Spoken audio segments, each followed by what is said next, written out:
Today I want to talk to you about my experience that I've had with fasting and prayer. So my whole life, fasting has been one of the most difficult commandments to keep because I'm hungry all the time. I always feel like it's such a sacrifice to go without food or water for 24 hours or 2 meals.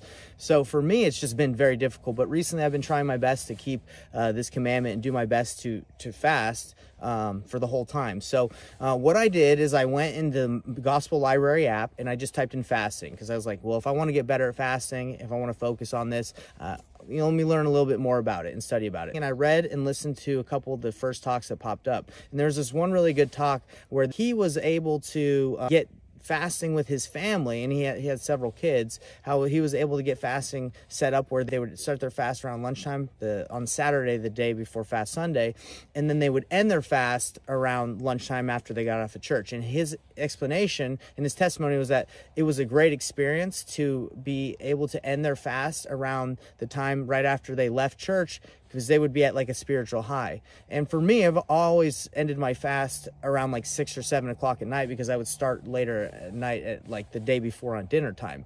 So for me, I've been recently doing it at lunchtime, and it's been an amazing experience because at the end of my fast, I'm at church, I'm in sacrament meeting, I'm in my lesson, Sunday school.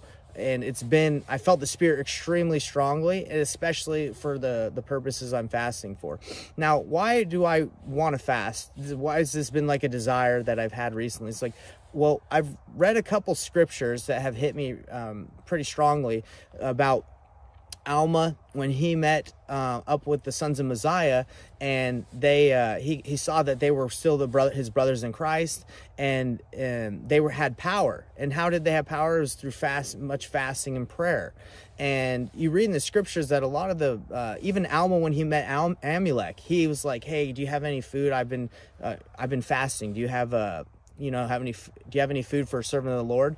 And I'm starting to see a lot of the time that these prophets and the experiences in the scriptures is they're fasting for strength. And there's a story of Jesus Christ when he's able to cast out the demon out of the boy because the father asks him, because the apostles weren't able to do it. And Jesus said, "Oh, this power is only through much fasting and prayer." So that has been a desire of mine. I would love to have more faith, more strength, be able to have this in my life and have a stronger belief in Jesus Christ. And from Jesus Christ's mouth himself in the scriptures in the New Testament, it says this only comes through much fasting and prayer. So that's something that I know I've needed to improve on. So reading those talks in the Gospel Library has really helped me to start my fast and know that I should start my fast around 12. And this isn't just like a rule for everyone. This is just to help me. Start the Saturday before around 12 or 1 or 2, and then end after your church is over. And you'll be at that spiritual high. You'll feel good. And, I believe it will help you guys because it's helped me. Now, let me tell you about the amazing spiritual experience that I had with fasting, because I'm trying to be more focused on my fast, on like the needs of others, and not only that, but like my purpose for fasting, not on the hunger, right? Because again, you're going without food and water, you're going to be hungry. But as you get those hunger pains and you feel like, oh man, I wish I could eat or drink something, you focus on what the purpose is of your fast. Now, recently, I've been trying to figure out how I can share the gospel more, because I live in Canada and I work from home. I don't really meet a lot of brand new people to share the gospel with in person. I go to church, and just my interactions with people aren't that many. So I've been praying and fasting on figuring out how can I share the gospel more. And it was really awesome. So I had this experience where the Saturday where I was fasting, it was my father-in-law's birthday. This was a couple weeks ago. What we did for his birthday is we gave him a pickleball net. And he's like, "Hey, let's go try out my pickleball net at the church," because we have a key to the church here. So we went and played some pickleball in the gym. And before I got there, I was journaling and my pen ran out of ink. And I said, "Hey guys, before I play pickleball, I'm going to look in the library here at the church for another pen," right? Because I ran out of ink. Just because I wanted to write a little bit more while I was there at the church. And I looked in the library and I found a pen pretty easily. But then my thought was like, you know what? I've been a part of this branch for about 8 months now. I just moved here recently, but I've never really checked out the church. I kind of wanted to see what other rooms they had, like what was going on. Maybe they had some other materials I could use for journaling. And I looked around, and I'd never done that. I've been visiting this church here where we live now for several years now, probably like 6-7 years since I got married to my wife, and we'd come and visit. So I've been in this church, but I've never really been in a lot of the rooms. I would just go to the sacrament meeting or the cultural hall or whatever, the sacrament room. But this time I was like, well, let me look around. I just felt impressed to look around, and I ended up going into the church history room, right?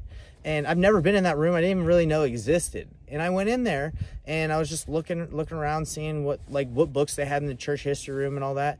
And I stumbled upon a book that said, "Every member a missionary." And I was like, whoa, okay. And look, how many times do you look around and see books? But I saw this one. I think it was buried under some other books, but I saw this and I said, okay, that's interesting. That's what I'm kind of praying for, is how to share the gospel a little bit more. That's what I'm fasting for. And I started reading the book, and I'm still reading it right now. And it was an answer to my fast. It basically explained how to share the gospel more, and how every member should be a missionary. And it's been an excellent book. I think it's by Clayton Christensen. I believe he's passed away now, rest in peace. But anyway, I was reading it, and it basically said that in the first 20 pages I read that being someone's friend is not a prerequisite to sharing the gospel with them. And I always kind of felt like, hey, maybe I should be more of their friends. Maybe I should, before I share the gospel and invite them to church or let them know about what I did this weekend, I should be their friend, so they don't think I'm just trying to invite them to my church and be baptized, and without me knowing them. But this book, what it said in the first 20 pages is that through his 20 years of trying to be a strong member missionary, that the amount of friendship that you have, the years of friendship, do not make someone more interested in the gospel than if you just aren't friends with them and you just share it because you care about and you love others. And I thought that was so interesting, because I was like, wow, I thought, again, you would have to be really good friends with someone before you're willing to share the gospel, because you don't want to come off too aggressive. But his experience was, no, you don't have to be really good friends with someone to be able to share the light and the truth and knowledge that you have, the scriptures, your testimony.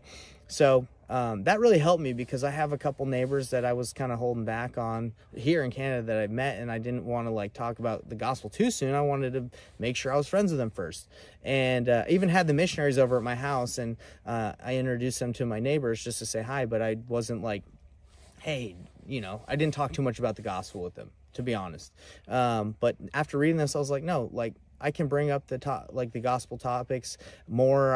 And what I've done since reading that is, I said, hey, have you gone to church? I've just talked to them more openly. I've shared what the missionaries do. Haven't invited them to church yet, but I have been more open with talking about my faith. And it's been a good experience. So that's in a long story. That's how I've had one of my fasts answered recently. Is went into the church history room, which I've never been in over the 7 years that I've been here. I found a book that answered literally what I was praying about, how I can share the gospel more. And the book tells me and shows me different ways to share the gospel. And as you guys know, I just started this channel as well, and this is another way that I feel like I can share the gospel. I can share my testimony.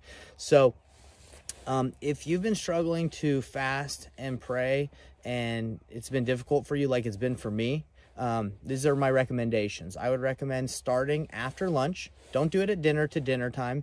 On Fast Sunday, do it from lunchtime. So when you end your fast, you're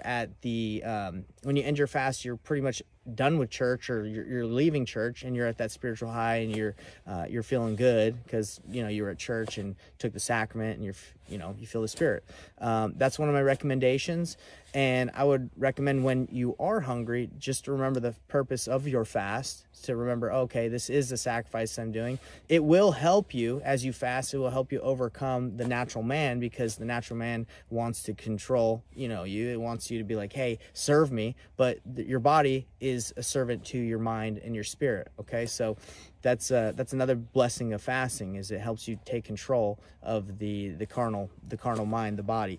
So this has been my testimony. I have a lot of different experiences with fasting and praying, and I know fasting and praying works. I have a testimony of that, and I'm grateful for the scriptures where we can read experiences where Jesus Christ told his apostles to fast and pray for more strength. And we can see that Alma fasted and prayed, and the sons of Mosiah, they fasted and prayed as well. So for strength. So I that's my desire, is to get closer to Jesus Christ. I know he lives, and I hope this testimony helps you guys out, and this experience helps you to fast and pray. It is a commandment to fast, so good luck, and I'm here for you. If you have any questions, let me know, and I'm here striving with you alongside you guys to keep all the commandments and do my best.